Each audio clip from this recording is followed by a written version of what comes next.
আসসালামু আলাইকুম বন্ধুরা, সবাই কেমন আছেন? আশা করছি সবাই ভালো আছেন। আমিও আল্লাহর রহমতে বেশ ভালো আছি।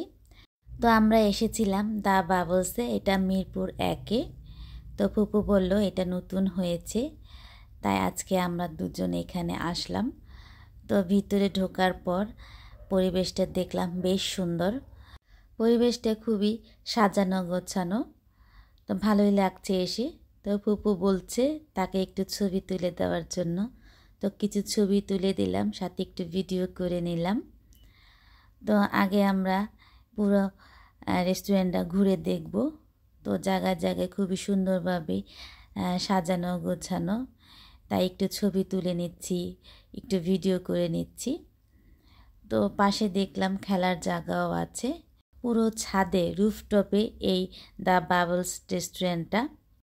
এই রেস্টুরেন্টটা হচ্ছে 16 তলার উপরে, তো সাথে সুইমিং পুলও আছে। তো এই এরিয়ার ভিডিও করার পর আমরা এখন সুইমিং পুল এরিয়া চলে যাব।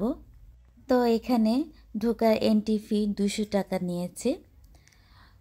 তো আপনি যদি ফুড অর্ডার করেন তাহলে এই 200 টাকা ফুডের সাথে অ্যাডজাস্ট হবে।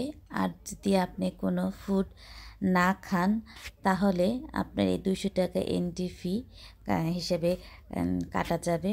যাই হোক, আমরা পরে একটু ঘোরাঘুরি করে তারপর কিছু খাবার খেয়ে নেব। তো এই তো আপনারা দেখতে পাচ্ছেন পাশে খেলাধুলা করছে, খেলার এরিয়া আছে। তো একটু ভিডিও করছি, ফুপুও এখানে ভিডিও করছে। তো মোটামুটি যারাই আসছে আগে ভিডিও করছে, তারপর খাওয়ার জন্য টেবিলে বসেছে।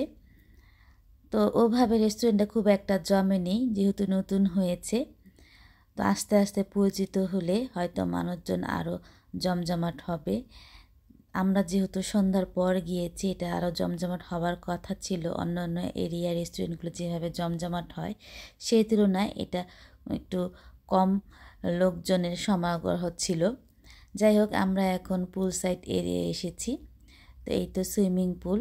তো ভেবেছিলাম এখানেই বসবো খাওয়ার জন্য কিছু, কিন্তু প্রচণ্ড বাতাস, একটু ঠান্ডা লাগছে।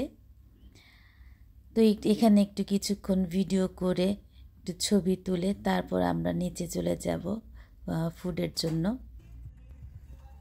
তো কিছুক্ষণ ঘোরাঘুরি করে এরই মধ্যে দেখলাম কিছু ছেলে এই ঠান্ডার মধ্যে সুইমিংয়ে নেমে গেল। তো সাঁতার কাটছে, তারই একটু ভিডিও ফুটেজ আপনাদের সাথে শেয়ার করলাম।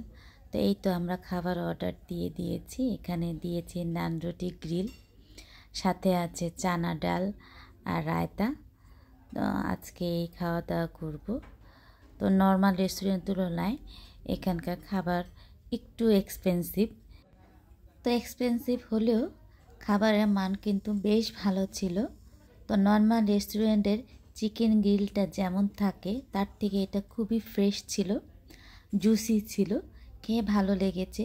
তো আমি কিছুক্ষণ ফক দিয়ে ট্রাই করলাম, ছিল না, পরে হাত লাগিয়ে দিলাম। তো এই তো চানা ডাল আর রায়তা দিয়েছে এক্সট্রা।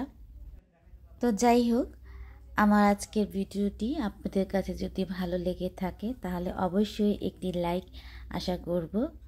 তো খাওয়া দাওয়া মোটামুটি শেষ পর্যায়ে। তো খাওয়া দাওয়া শেষ করে বের হয়ে আবারও একটু ভিডিও করে নিচ্ছি। তো এখানে জায়গায় জায়গায় নানান স্পট আছে ছবি তোলার, ভিডিও করার জন্য। তো এখন আমরা এখানে কিছুক্ষণ ছবি এবং ভিডিও তুলে তারপর বের হয়ে যাব। তো আজকের মতন সবাই ভালো থাকেন, সুস্থ থাকেন। আল্লাহ হাফিজ।